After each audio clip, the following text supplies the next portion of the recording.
Hola, mucho gusto. Mi nombre es Sonia Munar, soy contadora pública de la Universidad de La Salle. El día de hoy me siento muy agradecida de pertenecer a esta gran compañía. Gracias al Club Sigo por invitarme nuevamente a compartir con ustedes uno de estos temas tan chéveres, porque pues se nos acerca el tiempo de presentar esta información. Entonces espero que estos tips les ayuden mucho en el momento que la tengan que presentar. Bienvenidos. Bueno, los objetivos que vamos a tener con esta charla es, primero que todo, conocer qué es la información exógena. Segundo, estar al tanto de la normatividad vigente.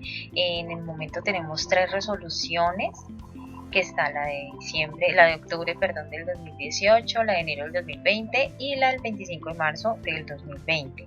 Los aspectos técnicos que debe tener esa información, el validador de la DIAN, cómo lo podemos manejar, y el cargue de la información XML y las sanciones a las que estamos expuestos si esta información se llega a presentar de manera incorrecta o no se llega a presentar.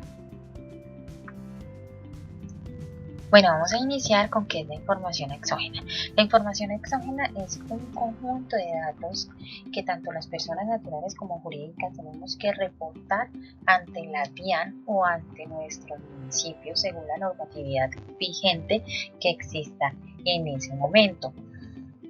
¿Sobre qué? Sobre las operaciones económicas que se establezcan de terceros, tanto clientes, proveedores, nuestras cuentas por pagar, nuestras cuentas por cobrar, entre otra información. La información que nosotros suministramos es a través de un archivo XML que se presenta en el portal de la DIAN. Entonces, nosotros, ¿cómo manejamos eso? Lo manejamos en un formato de Excel, y la DIAN tiene establecidos ciertos formularios para cada información a suministrar. Es que más adelante vamos a empezar a revisar estos formatos. Bueno, vamos a iniciar con la normatividad. ¿De dónde nace? Esto nace en el artículo 631 del Estatuto Tributario. ¿Por qué? Porque aquí se le está dando la facultad a la DIAN de solicitar la información tanto a personas naturales como a personas jurídicas para tener el control de los tributos. Entonces ahí se le da la facultad. Podemos revisar, y yo este parágrafo sí lo quiero leer en el mismo artículo 631, es en el parágrafo 1, en donde nos dice por qué la resolución sale 2 meses antes de que se cumpla, de que termine el año fiscal anterior, digámoslo así. O uno dice, bueno, ¿por qué la resolución salió el 29 de octubre del 2018? Entonces, aquí vamos a leer por qué.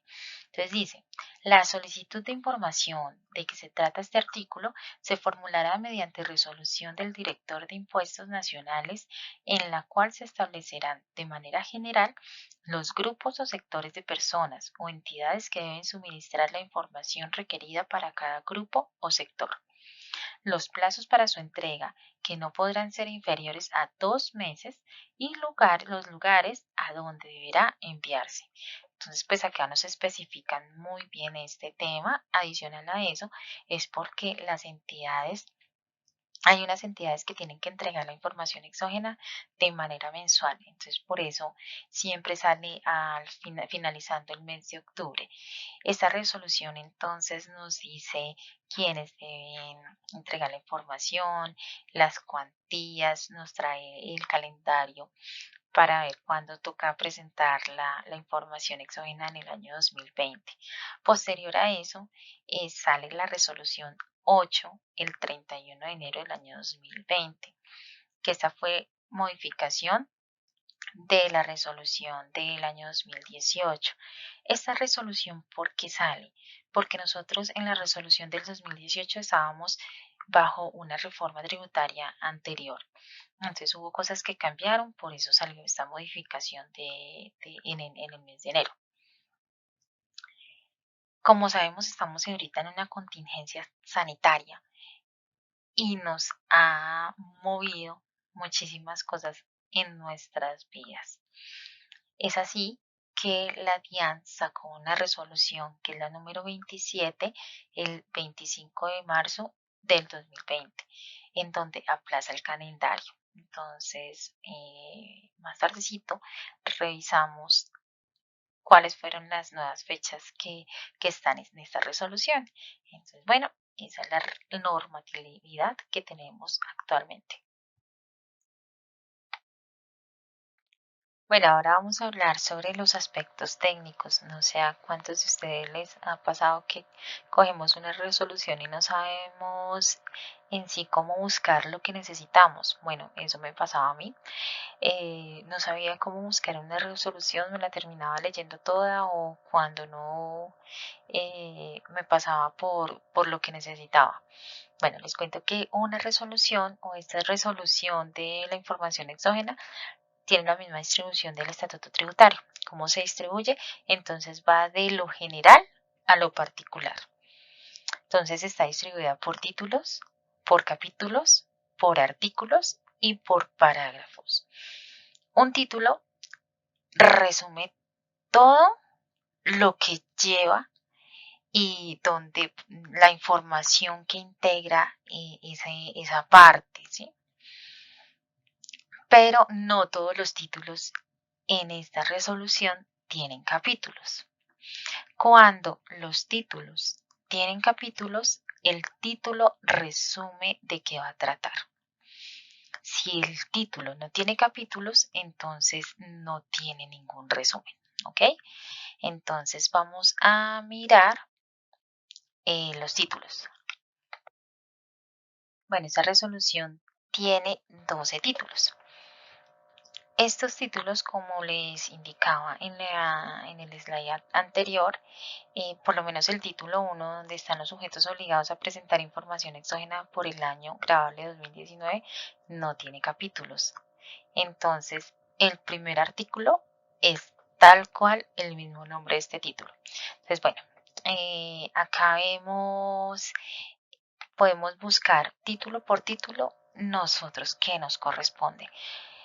Si nosotros sabemos que no tenemos que presentar o reportar información mensualmente, pues miramos a grandes rasgos los capítulos, a ver de qué tratan, cuáles son las entidades. Si nosotros estamos seguros de que no tenemos que reportar mensualmente, pues no nos vamos a detener en el título número 2.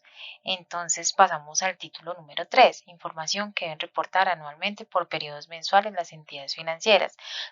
Ahí nos están hablando de las entidades financieras. Si nosotros no somos una entidad financiera, también pasemos, porque pues no nos corresponde a nosotros ese título. Título cuarto, información que se debe reportar anualmente por las entidades financieras y otras entidades. Entonces, vamos uno a uno a ver dónde nos tenemos que detener y cuál es la información que a nosotros nos sirve, ¿ok? Entonces, digamos, sabemos que el título 1 lo tenemos que leer completo, porque ahí nos están diciendo quiénes son los sujetos que están obligados a presentar la información exógena. Entonces, ese título les aconsejo, es solo un artículo y varios parágrafos, entonces ingresemos y lo leemos. Título 5. Información que debe ser reportada anualmente por las personas naturales y sus asimiladas, personas jurídicas y sus asimiladas, entes públicos y demás entidades. Obligatorio leer el título 5, porque ahí está toda la información que necesitamos reportar. Título 6. Información que deben reportar anualmente las demás entidades.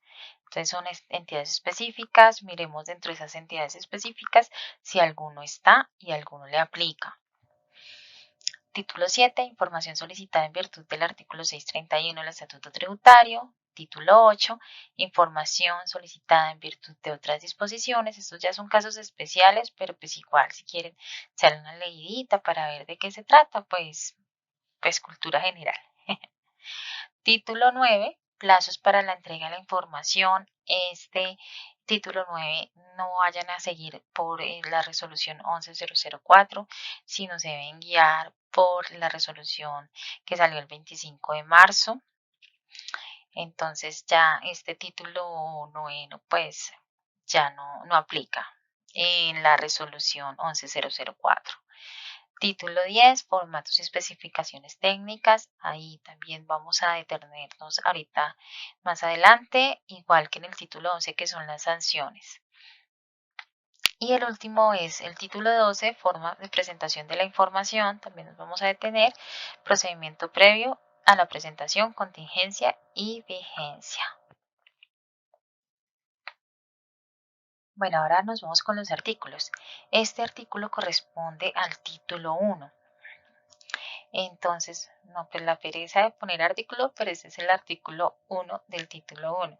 Sujetos obligados a presentar información exógena por el año grabable 2019. Aquí solo les puse dos ejemplos porque el artículo empieza, deberán suministrar información los siguientes obligados. Entonces ahí empiezan a relatar quiénes son los obligados a presentar la información exógena, las entidades públicas y privadas, las entidades financieras vigiladas por la superintendencia financiera, las bolsas de valores, comisionistas y demás. Entonces, bueno, aquí está las personas naturales y sus asimiladas que en el año grabable 2017 hayan obtenido ingresos brutos superiores a 500 millones de pesos y que en el año grabable 2019 la suma de ingresos brutos obtenidos por rentas de capital y o rentas no laborales superen los 100 millones de pesos. Ya sabemos que si las personas naturales cumplen con estas dos condiciones, deben reportar información exógena. Las personas jurídicas y sus asimiladas y demás entidades públicas y privadas obligadas a presentar declaración de impuestos sobre la renta y complementarios o de ingresos y patrimonio que en el año grabable 2017 hayan obtenido ingresos brutos superiores a 100 millones de pesos. Entonces, ya sabemos que si tenemos una empresa que supera esos ingresos de 100 millones de pesos, tiene que presentar información exógena. Esos son dos ejemplos, pero también si han efectuado retención en la fuente, tema del IVA. Entonces debemos leer cada uno de esos artículos y yo qué les aconsejo.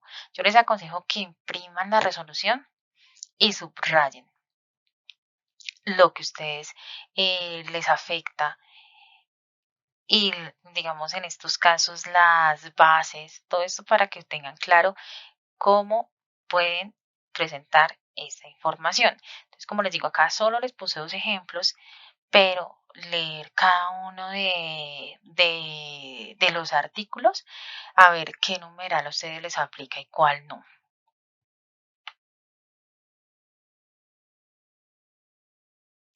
Bueno, vamos a hablar de los parágrafos. Yo me salté los capítulos, ya les digo por qué.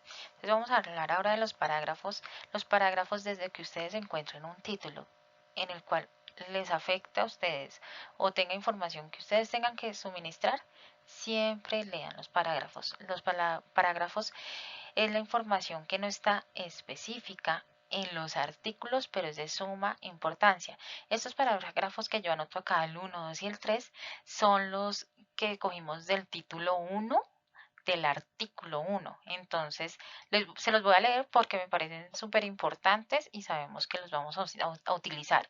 Entonces, parágrafo 1 del artículo 1 del título 1.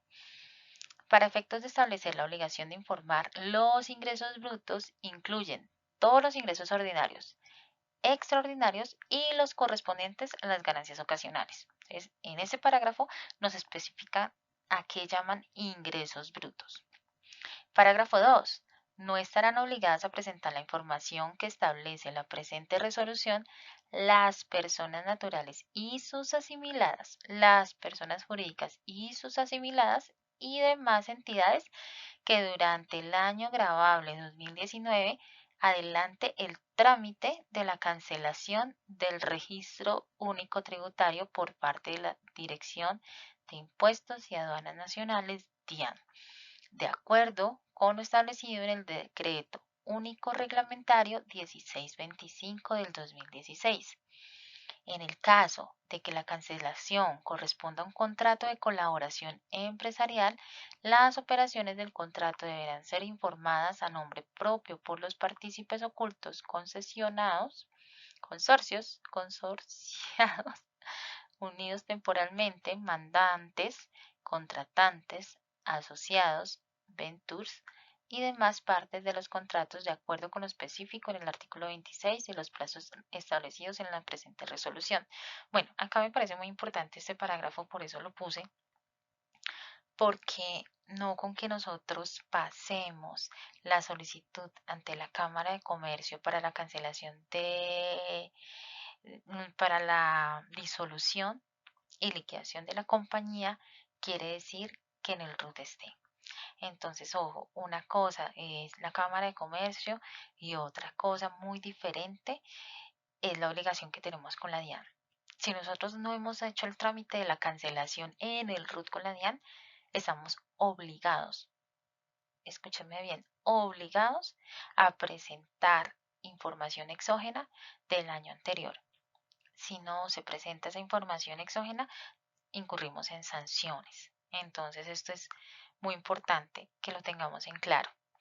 Y el parágrafo 3, las personas naturales y asimiladas enunciadas en el literal D y F del presente artículo están obligadas a suministrar la información respectiva de las rentas de capital y las rentas no laborales. Aquí están hablando de personas natural.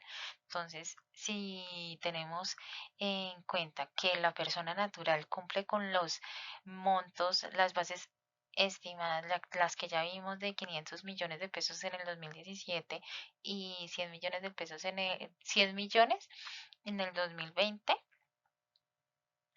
están obligadas.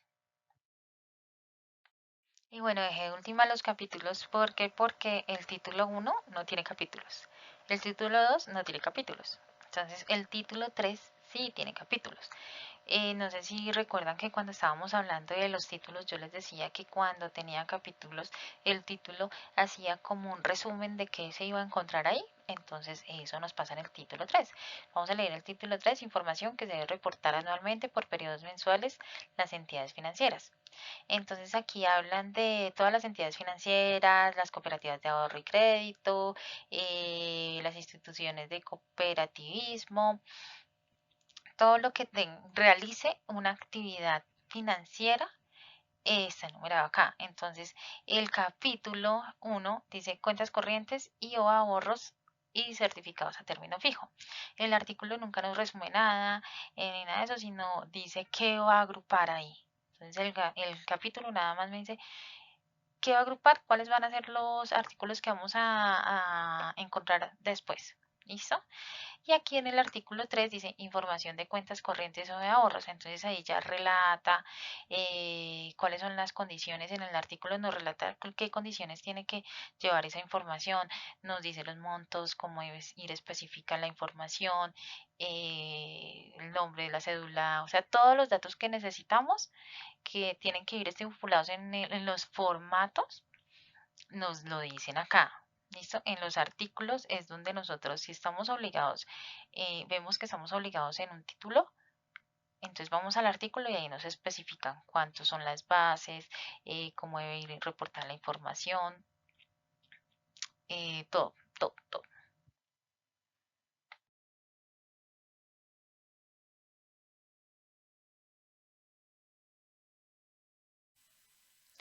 Bueno, nosotros vamos a empezar con hablando sobre el prevalidador de la DIAN. Entonces vamos a ingresar a la página www.dian.gov.co. Nos vamos a la parte inferior donde dice prevalidadores tributarios. Ingresamos a información tributaria y aquí nos muestra todos los prevalidadores que se tienen desde el año 2005. Entonces ingresamos a información tributaria 2019 y ahí está descargando el archivo que contiene toda la información tributaria 2019. Cuando nos baja esta información, nos va a abrir el manual automáticamente. Yo que les aconsejo que ese manual no lo miren. ¿Por qué? Porque ese manual no lo actualizan desde el año 2008. O sea, ya llevamos 12 años sin que este manual se actualice. Entonces siempre nos va a abrir el mismo manual con la misma información y pues hay cosas que han cambiado. Entonces la verdad pues este manual no es muy útil para nosotros, pero siempre nos va a abrir eso. Una vez haya abierto eso, nos vamos al disco local C. No se vayan a ir a descargas. Muchos de nosotros pensamos que están descargas y no, no están descargas. Está en el disco local C, que es donde baja la información. Entonces vamos y abrimos el prevalidador tributario informantes.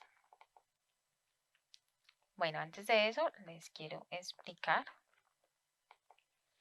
aquí qué está. Entonces el manual que les digo que no está actualizado desde el 2018. Aquí está una carpeta que se llama salida. ¿Qué quiere decir esa carpeta? Que ahí es donde nos guarda los archivos en XML. Está el prevalidador de la DIAN y bueno, están los accesos a la instalación de este prevalidador. Una vez abierto el prevalidador, ya está actualizado, está bonito. Bueno, esto fue actualizado en enero del 2020. Vamos siguiente. La presentación, siguiente. Siguiente. Siguiente. Y aquí están todos los archivos. Los archivos no, los formatos. Yo que les aconsejo, hay herramientas muy buenas, me gustaría, ahorita les dejo un link en donde se encuentran los archivos en Excel por formatos. Yo que no les aconsejo que lo hagan directamente acá, se puede hacer directamente acá. Esta herramienta es una herramienta que ustedes pueden copiar del Excel y pegar, pero yo no les aconsejo, por favor no lo hagan acá, porque en el momento que ustedes desinstalen este prevalidador o desafortunadamente se les pierda la información de acá, cierren y se les pierde la información, pues no hay poder humano de recuperarla. Entonces guarden toda la información en un archivo en Excel que sea solo de la información exógena, formato por formato, que tenga las mismas características de este. Y así de esa manera ustedes van a tener la información segura. Entonces ya cuando la tengan allá en ese formato, entonces ya la pueden pasar acá. Esto acepta todo. Entonces ojo con los errores porque estas plataformas aceptan todo. Yo pienso que antes habían como más controles, hoy en día no los hay. Entonces, bueno, ingresamos al formato 10001. Vamos a ir. Entonces, el formato 10001, que es donde está casi toda la información que nosotros tenemos, pagos, abonos en cuenta y retenciones practicadas. Entonces, acá nos dice qué conceptos son.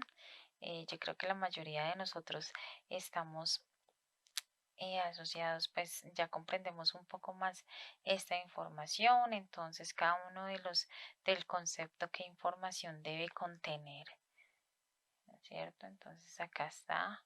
Si ustedes parametrizan bien, digamos en el caso del programa Sigo, si lo parametrizan bien, el programa les ayuda a sacar toda esta información.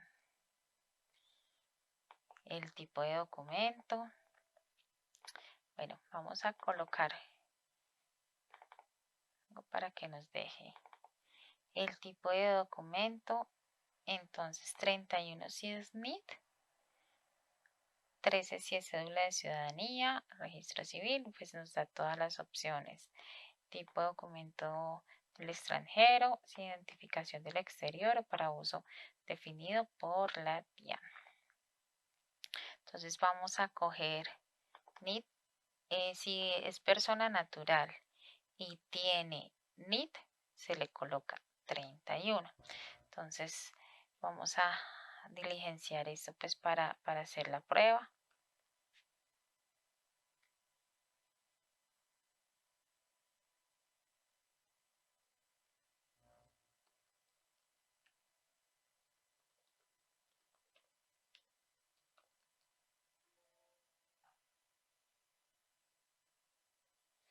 Fíjense acá qué pasa, que así sea un NIT y tenga el número de identificación de NIT, no nos acepta acá, razón social del informado. Entonces tenemos que colocar acá toda la información una a una.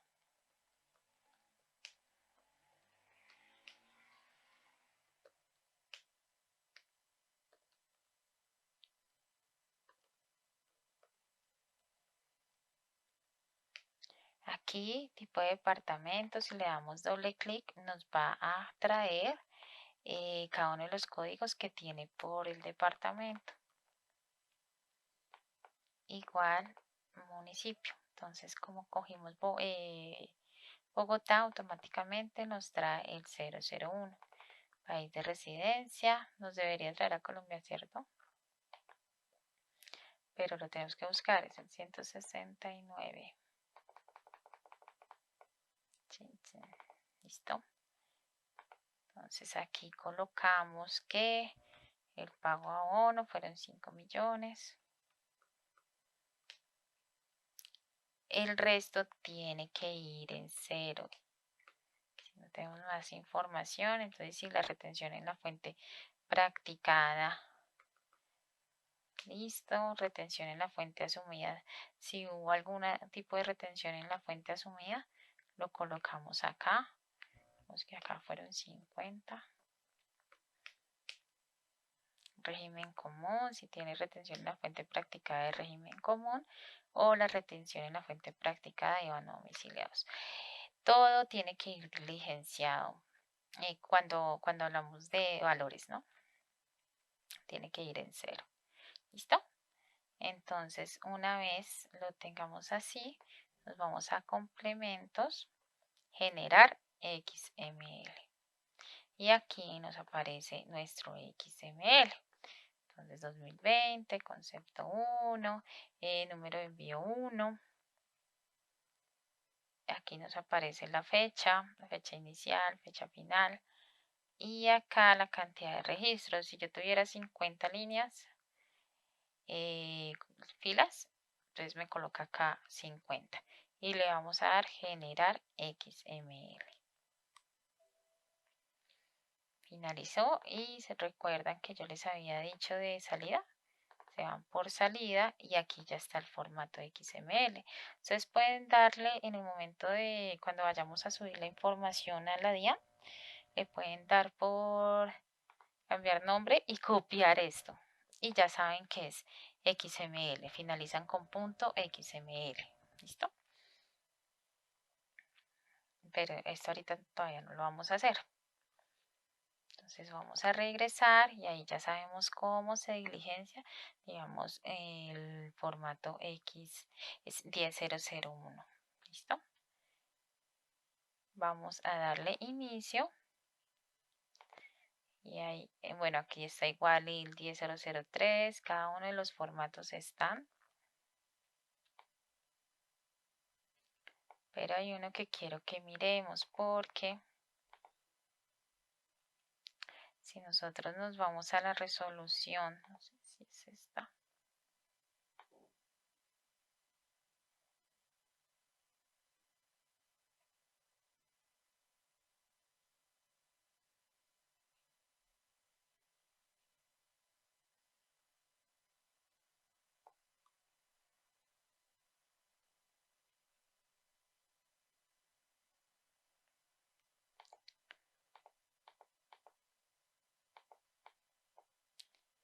Bueno, no me deja buscar.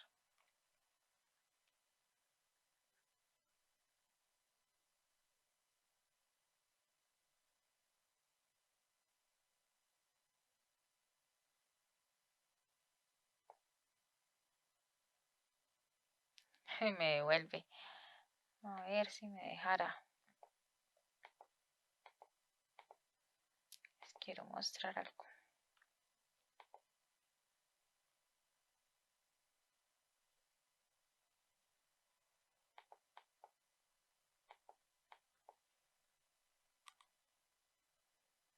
Aquí no está.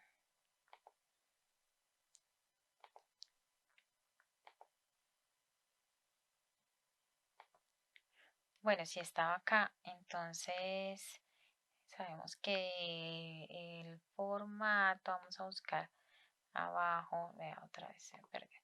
El 1010, ¿cierto? Estábamos en el formato 1010. Esta es la versión, estamos en la versión de ese formato, la número 8.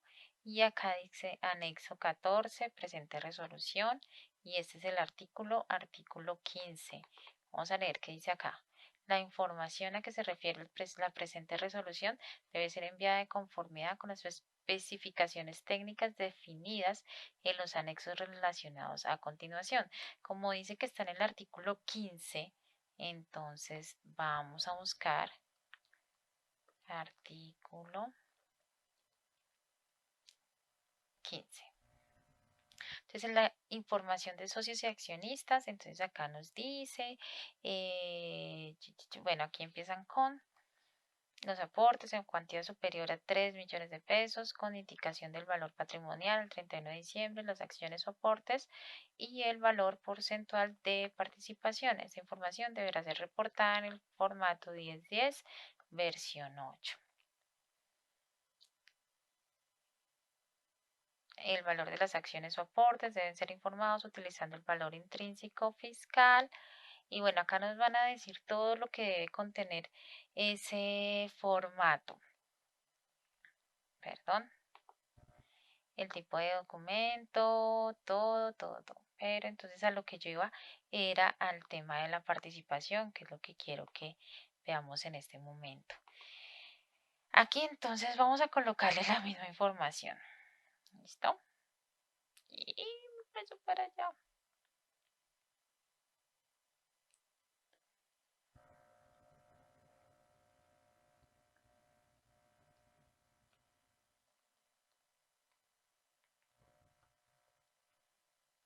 Yo tengo que tener, vamos a ponerle 13.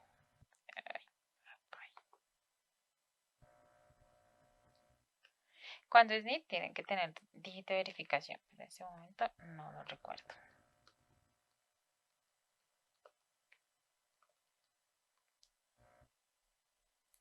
Hice todo mal. No leer.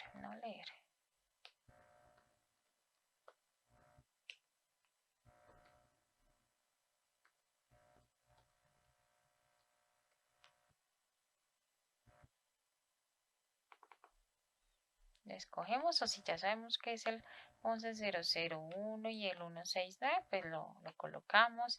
Vamos a decir que el valor patrimonial son 10 millones de pesos aquí en el porcentaje de participación. Entonces, bueno, esto es muy importante porque aquí nos van a decir, y aquí yo siempre estaba confundida, porque imagínense que acá una cosa es el porcentaje de participación y la otra la posición decimal. Entonces, si nosotros decimos que es el 12.78, no, o sea, yo tengo el 12.9786, ¿listo? Pero mi punto va en el 12 puntos, pero lo tengo que de colocar así seguidito. ¿Por qué? Porque le vamos a decir que mi porcentaje, mi posición decimal va a ser 4. ¿Qué quiere decir esto? Que mi punto va contando de derecha a izquierda 1, 2, 3, 4. ¿Listo? Entonces eso lo calcula el sistema y te va a poner ahí el punto, porque nosotros no podemos colocar puntos ni comas ni nada de este tema.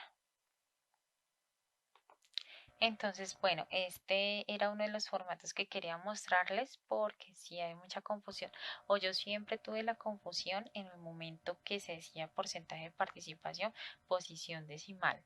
Si es un número cerrado y no tiene puntos después, entonces se le pone 0. ¿Listo? Si es el 50%, se le coloca 50, 0. Si es el 50.5, es 50 como 505 y en el porcentaje de participación le van a colocar 1. ¿Listo? Entonces, bueno, ya después de eso, generar XML, igual, ahí está toda la información, copian el nombre del archivo y le da generar XML y aceptar. ¿Listo? Bueno, esto es el tema de generar la información desde el prevalidador de la DIAN. Ahora nos vamos para la DIAN. Bueno, les cuento que ya estamos en la DIAN. Entonces, bueno, yo soy persona natural que no tengo que reportar, pero pues vamos a hacer el ensayito por acá. Entonces, ay, no les expliqué. Bueno, entonces nosotros ya no nos tengo. Sí, acá vamos por menú. Nos vamos por presentación de información por envío. Y acá le vamos a dar en colocar archivos en su bandeja de entrada. Vamos a buscar, este es todo ágil, el formato 10001 por acá, 10001 y le damos buscar. Creo que se me metió al otro lado, miremos a ver, ya les digo, no. Acá le vamos a dar elegir.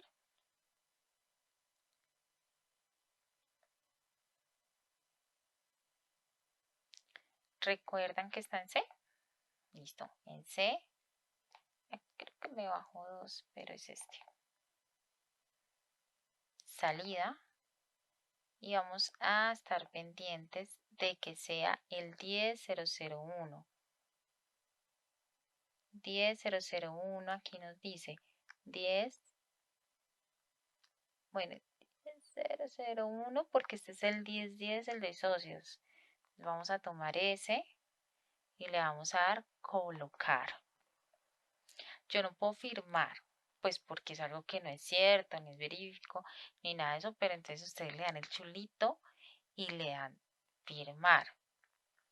Una vez que le dan firmar, ustedes se van por acá, nuevamente por presentación de información por envío, diligenciar solicitud de envío, año informado, es 2019. Recuerdan que yo les dije que yo hacía este truquito. Perdió. No sé si lo tengo aquí copiado. Ah. Bueno, que me iba por C, por salida, y aquí le daba a cambiar nombre y le daba a copiar el formato, pues yo lo hago así. Entonces aquí le copio y sé que finaliza en xml, .xml. Cantidad de archivos 1 y este número total de registros 1. Pero este número total de registros es el mismo cantidad de registros que les aparece acá. Si ustedes de pronto no saben cuánto es la cantidad de registros, ¿cómo pueden hacer? Ingresan al archivo.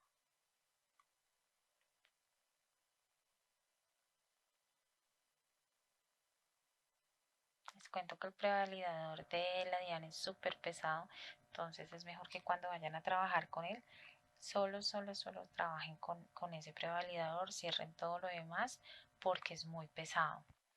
Y aquí pueden ver la cantidad de registros que tienen. Bueno, pueden ver toda la información, pero pues si no alcanzan a notar la cantidad de registros, yo siempre la llevo como el 10001, tantos registros, el chun, pues para que sea fácil en el momento de que ustedes vayan a subir la información. Y si en algún momento se les olvida, pueden ingresar por el archivo y el archivo les dice. Y ay, se me perdió, espérenme. Y le dan solicitar. ¿Qué va a pasar? Que desea guardar la solicitud, ¿sí? Pero pues es mentira, vea. Aquí me dice que yo no he hecho nada. ¿Por qué? Porque lo tengo que llamar primero de allá. ¿Listo? Pero, y ahí ustedes tienen que firmar nuevamente, pues para que ya quede presentado. Si en algún momento ustedes necesitan consultar, yo no voy a tener nada. Entonces, pues acá, por acá no lo podemos hacer. Ustedes consultan acá, le dan buscar y ahí les aparece la información que se tenga según el año respectivo que estén buscando de eso. Entonces, bueno, así es como se presenta la información tanto en la plataforma y cómo se carga la información pues en la plataforma de la DIAN. Bueno, y ya por último, las sanciones. Yo creo que pues este es el tema que menos nos gusta a todos, ¿no es cierto? Porque pues ninguno queremos llegar a esto, pero pues tenemos que saber cómo se calcula y qué dice la norma. Y la resolución 11004 en el artículo 47 del título 11 nos habla sobre las sanciones y dice, cuando la información de la presente resolución no se suministre dentro de los plazos establecidos, el contenido presente errores o no corresponda a lo solicitado, dará lugar a lo contemplado en el artículo 651 del Estatuto Tributario. Es decir, nos mandaron a estudiar, nos mandaron a leer, porque aquí se lavan las manos y dicen, vayan, lean.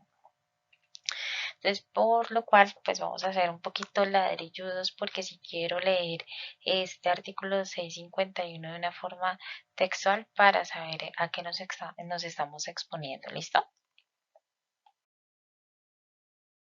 Y bueno, el artículo 651 dice sanción por no enviar información. Entonces empieza así. Las personas y entidades obligadas a suministrar información tributaria, así como aquellas a quienes se les ha solicitado informaciones o pruebas que no las suministren, que no las suministren dentro del plazo establecido para ello o cuyo contenido presente errores o no corresponde a lo solicitado, incurrirán a la siguiente sanción. Una multa que no supere de 15.000 OETs, la cual será fijada teniendo en cuenta los siguientes criterios. El 5% de las sumas respecto de las cuales no se suministró la información exigida, el 4% de las sumas respecto de las cuales se suministró la información errónea, el 3% de las sumas respecto de las cuales se suministró de forma extemporánea. Cuando no sea posible restablecer la base para tasarla o la información no tuviera cuantía del medio por ciento de los ingresos netos, si no existieran ingresos del medio por ciento del patrimonio bruto del contribuyente o declarante, que correspondiente al año inmediatamente anterior o a la última declaración del impuesto sobre la renta o de ingresos del patrimonio. Bueno, ¿qué quiere decir toda esta carreta? La multa no puede superar las 15.000 UETs. ¿Listo? Si no se suministró la información que estaban exigiendo, por la información que hizo falta, se aplica el 5% de la información, del total de la información. Entonces, si fueron 100 millones, a esos 100 millones se les aplica el 5%. Si se diligenció mal, entonces la diferencia de lo que hizo falta se le aplica el 4%. Si no se suministró y se suministró de forma extemporánea, se aplica el 3% de toda la información que no se suministre. Y si la información que no se suministró no tuviera montos, se aplica el 0.5 de los ingresos y si no tiene ingresos, el 0.5 del patrimonio del año anterior. Si no renta el año anterior o bueno, no tenemos la información de la última renta que se presenta. ¿Listo? Hasta ahí claros. Y ese artículo no termina ahí, sino sigue. La sanción a que se refiere el presente artículo se reducirá al 50% de la suma determinada según lo previsto el numeral 1, si la omisión es subsanada antes de que se notifique la imposición de la sanción, o al 70% de la suma si la omisión es subsanada dentro de los 2 meses siguientes a la fecha en que se notifique la sanción. Para tal efecto, En uno o en otro caso se deberá presentar ante la oficina que se está reconociendo de la investigación un memorial de aceptación de la sanción reducida en el cual se acredite que la omisión fue subsanada, así como el pago o acuerdo de pago de la misma. En todo caso, si el contribuyente subsana la omisión con anterioridad a la notificación de la liquidación de revisión, no habrá lugar a aplicar la sanción de que se trata el numeral 2. Una vez notificada la liquidación, solo serán aceptados los factores citados en el numeral 2 que sean probados plenamente. El obligado, ese es un parágrafo. El obligado a informar podrá subsanar de manera voluntaria las faltas que se trate el presente artículo antes de que la Administración Tributaria profiera pliego de cargos, en cuyo caso deberá liquidar y pagar la sanción correspondiente de la que trata el numeral 1 del presente artículo, reducida al 20%. Las correcciones que se realicen a la información tributaria antes del vencimiento del plazo para su presentación no serán objeto de sanción. Esto es un poco enredado, por lo cual pues lo vamos a mirar en un ejercicio más adelante, pero les quería a continuación, perdón, porque pues ya finalizamos. Entonces sí les quería leer lo que dice el artículo 651, perdón, para saber a qué nos estamos enfrentando. Entonces a continuación vemos ya para finalizar un ejercicio. Bueno, y ya para finalizar, entonces vamos a dar dos ejemplitos sobre lo que decía el artículo 651. Entonces, el ejemplo va a ser que no se reportó la información de operaciones de 10 millones de pesos, entonces a esto se le va a calcular una sanción del 5%. De 10 millones pues no pudimos porque la sanción era menos de la mínima, entonces por eso lo cambié a 100 millones de pesos. Entonces la sanción serían 5 millones de pesos y según el artículo 651, si el contribuyente corrige después de la notificación del pliego de cargos y antes de que la DIAN le notifique la imposición de la sanción, la reducción es del 50%. Entonces, por eso, de 2.500.000 tendrían que pagar, de 5 millones, perdón, tendrían que pagar con la reducción del 50%, una sanción de 2.500.000. Esta sanción la encontramos en el artículo 640, que dice aplicación de los principios de lesividad, proporcionalidad, graduabilidad y favorabilidad en el régimen sancionatorio. Entonces, si quieren leer ese artículo, ahí nos indica cómo las sanciones pueden ser reducidas de acuerdo a lo estipulado pues ahí. Entonces, es decir, que adicional a la reducción que ya contempla el artículo 651, también se puede aplicar la reducción del artículo 640 del Estatuto Tributario. Y ya por último, el segundo ejemplo. Entonces, el obligado a informar podrá subsanar de manera voluntaria las faltas de que trata el presente artículo, estamos hablando del mismo artículo 651, antes de que la Administración Tributaria profiera pliego de cargos, en cuyo caso deberá liquidar y pagar sanción correspondiente de que se trata el numeral 1 del presente artículo reducida al 20%. Entonces, en sí, pagará el 20% de la sanción. Que vamos a tomar los mismos 100 millones del primer ejemplo. La sanción va a ser por extemporaneidad, que es el 3%, entonces serían 3 millones de pesos. Y la reducción del 80% para pagar solo el 20% de esos 3 millones sería 600.000 pesos, entonces ese sería el valor a pagar. Bueno, espero les haya servido muchísimo estos tipsitos. Les aconsejo si pueden acudir a un seminario de esto. Es una capacitación un poquito más larga donde focalicen rubro por rubro y formato por formato, pues sería muy bueno. De todas maneras, toda la información que ustedes necesiten está en los artículos, en las resoluciones ya vistas antes. Entonces, cualquier cosa, pues aquí les dejo mi información. Soy Angélica Munar, estoy a su disposición. Muchísimas gracias y nuevamente le agradezco al Club Sigo por esta agradable invitación.